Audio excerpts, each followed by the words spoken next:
Samedi 4 mars, Bertrand Chameroy était l'invité d'Éric Dussart et Jade dans On refait la télé sur RTL.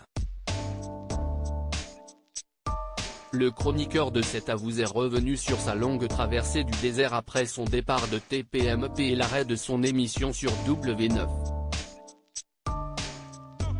En 2012, Cyril Hanouna débarque sur D8, devenu depuis C8, avec toute son équipe de Touche pas à mon poste dans ses bagages.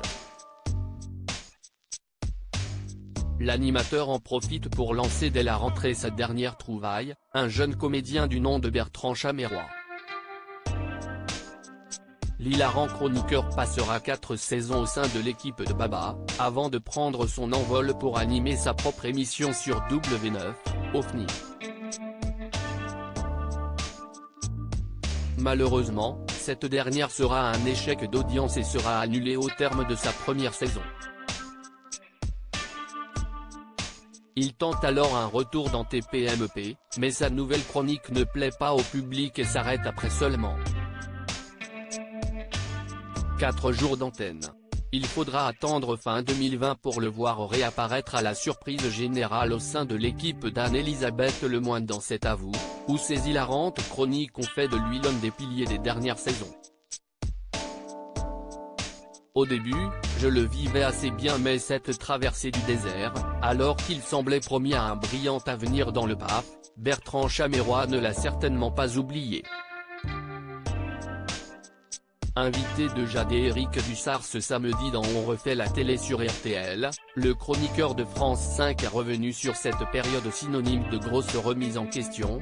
Je me suis retiré ou on m'a retiré. Au début, je le vivais assez bien. Mais lorsque le temps passe et que l'on se rend compte que plus personne ne répond, même si ce sont des gens avec qui on a bossé, j'ai commencé à me dire, bon, qu'est-ce que je vais faire maintenant ? Je n'avais pas de plan B, pas d'autre idée, ce n'était pas la période la plus simple a-t-il admis. S'il est aujourd'hui heureux et épanoui dans son rôle avec C'est à vous, il n'écarte pas l'idée de revenir un jour à la tête de sa propre émission.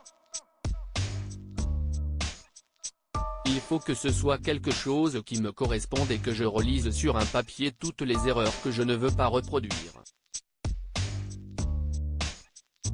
Mais pour l'instant, la chronique me convient parfaitement, estime-t-il. France Télévisions lui offrira-t-elle sa chance l'année prochaine ?